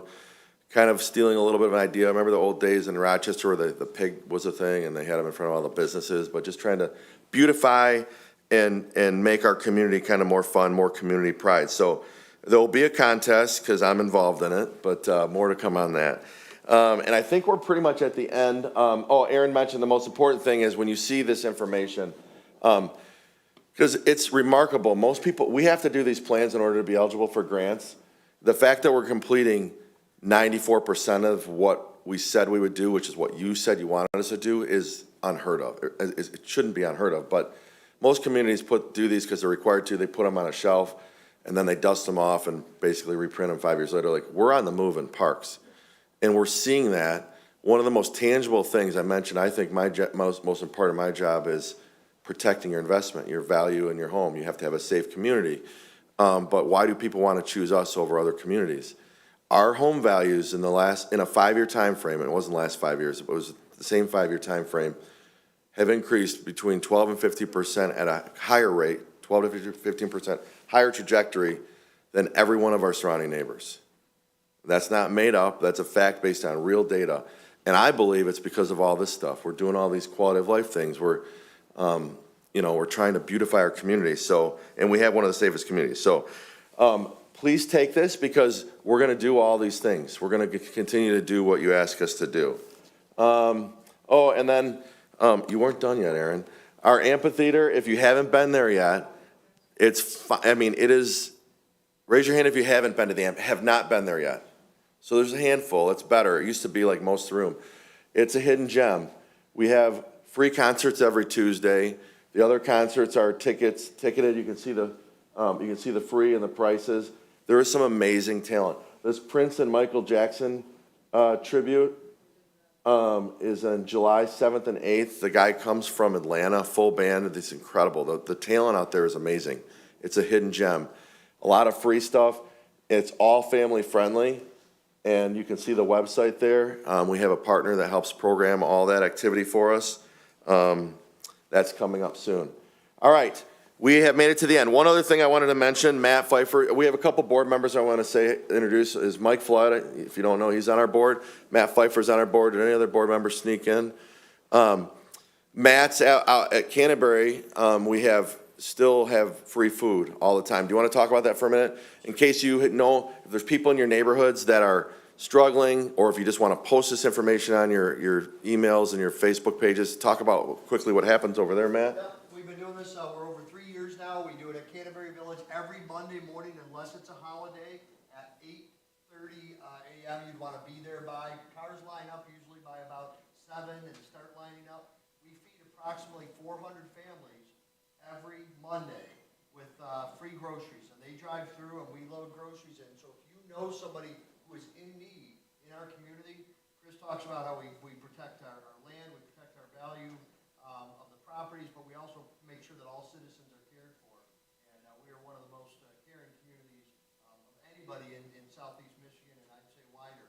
So if you know of anybody who is food challenged, we have food available, free, very simple, come in, a little basic info, but there's no means testing. We will give you groceries, and then we have a pantry available for people who can't make it during that time. At the end of Canterbury Village, it's on the south end, and that pantry is available Mondays and Wednesdays from 10:30 to 2:30. And you can go there and you can get free food or people that you need, and you can pick up for somebody. So if you have somebody in your area that is elderly, can't get out, or is homebound, you can pick up the food for them, no questions asked. There's also, we usually have coats, hats, gloves, and those kinds of materials there for free for anybody who needs them in Orion Township or even out of Orion Township. So want to make sure if you want to volunteer, come join us Monday mornings. You'll see me out there. We're always looking for volunteers. That started during COVID. Forgotten Harvest called and said, would you guys be our northern hub during COVID? And I said, absolutely. The first couple months were completely chaotic because we didn't have enough volunteers and we're out there and not knowing what we're doing. And now it's like a well-oiled machine. We moved it across the street. And we have lots of residents that go through and pick up for other people too. So it's just something we like to make sure people know about. It's a great resource. People fall on hard times and it's okay. And it's an incredible resource. So I think the last thing I want to say is just, there's lots of ways to stay connected on these agendas. You know, there's our website, there's the Facebook pages, the Orion events site. We try to keep people as in the loop as possible. But we're here every day, 8:30 to 4:30. You don't have to wait for these meetings. I see so many familiar faces. I met with Katie this morning. We're here to serve you, all these folks that are here tonight and a lot more. So if you have issues, please make us your first call. We want to be the best community in Michigan. I think we're on track and I think we're doing great things and we have a great team. Also, just again, if you want to use that community room, if you're using it for birthday parties or things like that, there's a rental fee. But if it's for a homeowners association meeting, we don't charge for that. We know, I remember when I was on that board, we were always trying to figure out, are we going to the church? Do we go to the library? So it's an option for you. And then I don't mind coming to your meetings. I don't want to go to every meeting, but, you know, a lot of groups want to have someone from the township, or they want to have police come to a meeting, or they want to have fire come to a meeting.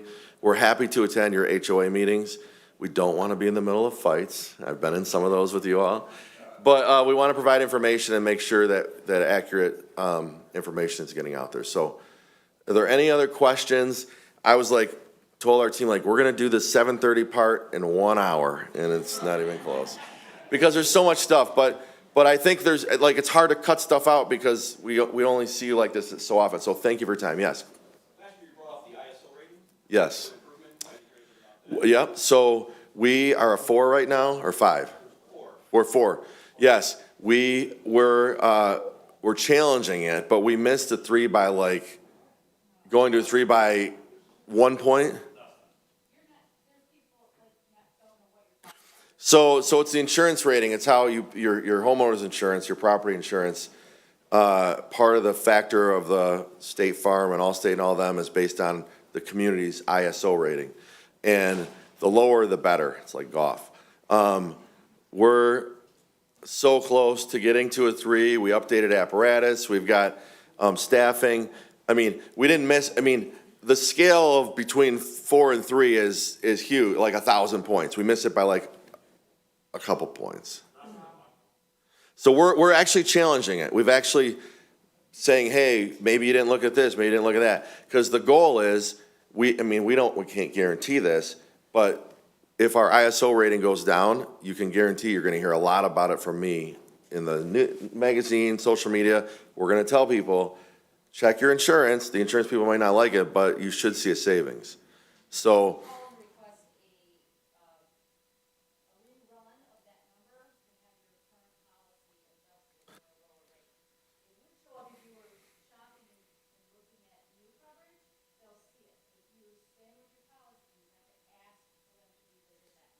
we think they,